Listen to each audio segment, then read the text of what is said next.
o maior criminalista do Brasil, Antônio Carlos de Almeida Castro, Cacai, na entrevista do Juca Kfouri. Bora! Por informação, por intuição ou por desejo?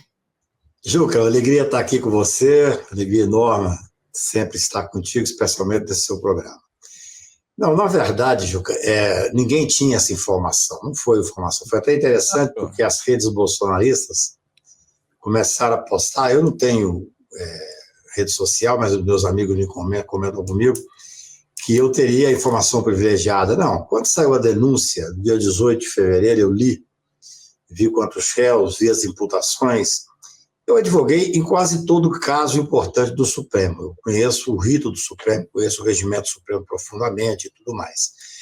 E eu fiz um cálculo, realmente foi uma questão de cálculo, uma análise que eu fiz. E falei, olha, setembro esse processo vai ser julgado. Amigos meus, que também são advogados experientes, falaram comigo, Cacá, o processo vai demorar 2 anos, 3 anos. Eu falei, não tem porquê. Um processo com essa gravidade. E tinha um detalhe, né, Juca? Tinha um réu preso. Quando você tem um réu preso, o Braga Neto estava preso desde novembro, necessariamente o processo tem que ter uma rapidez maior. Tanto a lei diz isso como a jurisprudência. E depois, quando veio o julgamento, realmente foi incrível, foi exatamente em setembro, eu também fiz um cálculo de publicação de acórdão e tal, e falei, olha, final de novembro, o Bolsonaro já estará cumprindo pena. Foi mesmo por conhecer o tribunal, por saber desses detalhes do regimento e tal, e claro, eu fiz uma análise que acabou dando certo. Muito bem. Mas fazendo então uma análise, eu sei que você não é apenas um jurista apaixonado por sua profissão, você também é um torcedor de futebol, apaixonado pelo futebol. Você diria que o Corinthians não tem a menor chance contra o Cruzeiro nas semifinais da Copa do Brasil? Cruzeirense que é? Eu sou muito supersticioso. Como nós ganhamos de 3-0 no último jogo, eu acho que isso vai dificultar, de certa forma. O Corinthians vai vir com muita gana em cima da gente. Então, se tivesse tido um empate, eu ia preferir. Isso é superstição de advogado, torcedor, fanático pelo Cruzeiro. Mas o time está muito bom. Acho que o Matheus Pereira hoje é o melhor jogador do Brasil. Se tivesse em outro time, estaria na seleção brasileira. É muito bom. Então, eu acho que a gente tem chance, sim. Mas não vai ser fácil, não. Muito bem. Uma última pergunta bem pessoal. Se está na rua, em Brasília, em Paris, em Lisboa, onde quer que seja, e alguém fala, doutor Antônio Carlos, você atende ou você nem sabe quem é Antônio Carlos, tão cravado que está em você o apelido de Cacai? Ô, Juca, a única pessoa que me chamava de Antônio Carlos era minha mãe quando estava brava comigo. Ela falava, Antônio Carlos, entendeu? Então ninguém me chama. Eu, às vezes, assumo a tribuna do Supremo e o ministro quer fazer uma observação, fala, doutor Cacai. Então, se alguém me chamar na rua, dificilmente eu prestarei atenção, porque Antônio Carlos... É claro, quando falo o nome completo, Antônio Carlos de Almeida Castro, é um nome que chama atenção. Mas eu me chamo sempre de Cacai, todo mundo me chama de Cacai, e já incorporou meu nome, de certa forma. É interessante, o Sepúlveda Pertence, que é meu grande amigo e meu ídolo, ele gostava de dizer, Cacai, você é a única advogada que a imprensa trata como Antônio Carlos da Graça ou Cacai. Foi uma coisa que realmente incorporada. Eu dificilmente atenderia pelo nome de Antônio Carlos.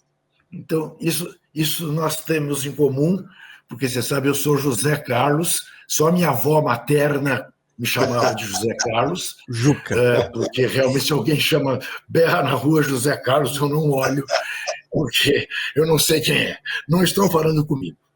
Doutor Cacai, eu quero primeiro, antes da gente entrar em coisas técnicas, que eu sei que quem está nos vendo está preocupado em saber, porque tem muita conversa, não, podem soltá-lo, pode ir para a segunda turma, não sei o quê.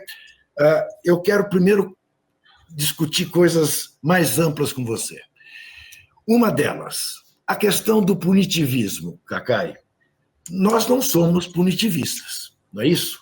E você muito menos do que eu. né? Porque um criminalista, um homem que vive defendendo pessoas, tentando inocentar pessoas, seus clientes, né? E é papel do advogado, e numa democracia, tomara que isto vigore para sempre, né? E há uma festa por boa parte do país, eu diria até pela maior parte do país, com todas essas prisões. Independentemente do que isso signifique para a democracia brasileira, que é o fundamental, não é? E eu diria isso, eu estou festejando a vitória da democracia, não necessariamente o fato de ter um bando de gente presa, os militares de alta patente, um ex-presidente da República e tudo mais. Eu queria te ouvir sobre isso. Como é que você pondera essa questão de, enfim, se festejar a prisão de quem quer que seja? Ô, Juca, a vida inteira eu advoguei para inimigos públicos número 1 do país. Eu sou acostumado a fazer embates dos mais diversos possíveis, Zé Cardoso de Mello, Cacciola, eu não vou nem citar nomes aqui, mas de pessoas mais que a mídia explorava muito como sendo o inimigo público número 1. Eu sou, naturalmente, como você bem disse, nós somos garantistas por todos os aspectos. Esse caso é um caso muito especial, porque o que esteve em jogo foi a democracia brasileira. Nós passávamos por um período longo, de certa estabilidade, e uma tentativa de golpe vindo por quem está no poder, o presidente da República, os principais aliados, generais, almirantes, ministros, é de uma gravidade ímpar. Então, assim, eu fui procurado por pessoas para atuar nesse caso. Eu me neguei a atuar, não critico quem pegou, não. Mas esse caso eu me neguei a ter cliente no caso dos golpistas. Então, o que a gente tem que, no meu ponto de vista, um pouco na linha que a sua pergunta já é uma resposta. Eu acho que nós temos que comemorar a consolidação da democracia. Porque esse processo é um processo que tem uma série de questões, eu estou escrevendo um artigo, inclusive, para sair sexta-feira, que são muito interessantes. Você veja bem, a Justiça Comum, o Supremo Tribunal, julgou um presidente da República que é militar, generais, inclusive um deles o mais laureado do Exército Brasileiro, almirante e ministros, e não houve contestação que deveria ser na Justiça Militar.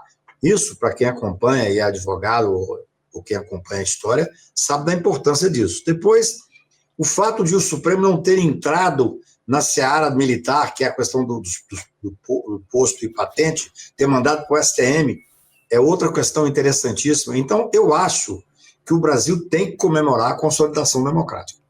Você ter um julgamento desse porte, um tempo razoável de curto, porque tinha uma pessoa presa, tinha um general preso. Então, foi cumprida toda a legislação e o devido processo legal. E você conseguir manter a democracia, isso é digno, evidentemente, de nota e de uma certa comemoração. Porque, veja bem, eu falei durante o tempo inteiro desse julgamento que, de certa forma, o golpe estava em curso. Nós, é porque estamos num momento tão especial no Brasil, em que você, veja bem, lá em novembro diziam, se encostarem a mão no general, o Brasil para. Prenderam o Braga Neto, tem 1 ano, ninguém lembra dele. Depois fala, se prenderem o Bolsonaro, o Brasil para. Prenderam o Bolsonaro aqui da minha casa, da varanda, eu vejo a ponte que passa para o condomínio onde ele mora. É longe, mas passa. Tinha 2, 3 pessoas manifestando, 10 pessoas, tal. No outro dia já não tinha ninguém. Prenderam, ele está preso, não tinha ninguém fazendo nenhum tipo de manifestação. Isso é uma maturidade democrática. Então, nós temos que comemorar isso. Eu, durante muito tempo, durante o decorrer do processo, eu tinha preocupações, conversava com pessoas mais diversas. E vou te dizer uma coisa, Juca. O momento é tão especial que nós ainda temos uma série de pessoas com altas patentes para serem julgadas nesse momento, os kit pretos e tantos outros, pessoas importantes no Exército, pessoas importantes no serviço de inteligência. Então, nós temos que comemorar, mas comemorar a democracia. É claro que, às vezes, nós nos permitimos fazer certas brincadeiras que podem ser até mal interpretadas, porque o Brasil começou a ter... Nós somos muito... O brasileiro é um povo muito interessante, né? Todo dia, chegava quinta-feira, recebia. Será que vai ser amanhã? Será, prende sexta-feira para ter tempo de sextar e tal. Mas é óbvio que não é isso que se comemora. O que se comemora, no meu ponto de vista, no seu, e tenho com certeza que a maioria absoluta das pessoas, é a consolidação democrática. Esse processo foi importantíssimo para ver que é possível, através do Poder Judiciário, que foi o poder que sustentou Nós temos que lembrar que nós tínhamos um executivo absolutamente fascista na época do Bolsonaro, um Congresso completamente cooptado, com provocações diretas ao Supremo, falando em fechar o Supremo, e o Supremo Tribunal, um poder patrimonialista, machista, racista, reacionário, foi o poder que botou o pé na porta em prol da democracia. Isso tem que ser comemorado. Fala, galera da Folha TV, não se esquece de se inscrever aqui no nosso canal para assistir programas como Folha Notícias Manhã, Folha Notícias Noite, o nosso Folha Entrevista e o nosso Barzinho das Meninas. Muitas coisas bacanas a gente acompanha por aqui e a gente precisa muito, muito do apoio de vocês para nosso trabalho jornalístico, investigativo, de curadoria de conteúdo, com vocês ajudando no nosso Pix, folhademocrata@gmail.com, ou mandando superchats, valeu demais, e os recursos financeiros, tornando-se membro do nosso canal, no nosso curso de jornalismo básico, para você ficar muito bem informado a respeito de tudo. Queridos e queridas, muito obrigado pela presença de todos vocês, vida longa e próspera. Cuidem-se, cuidem dos seus, e não esquece de se inscrever aqui na Folha TV. Até mais!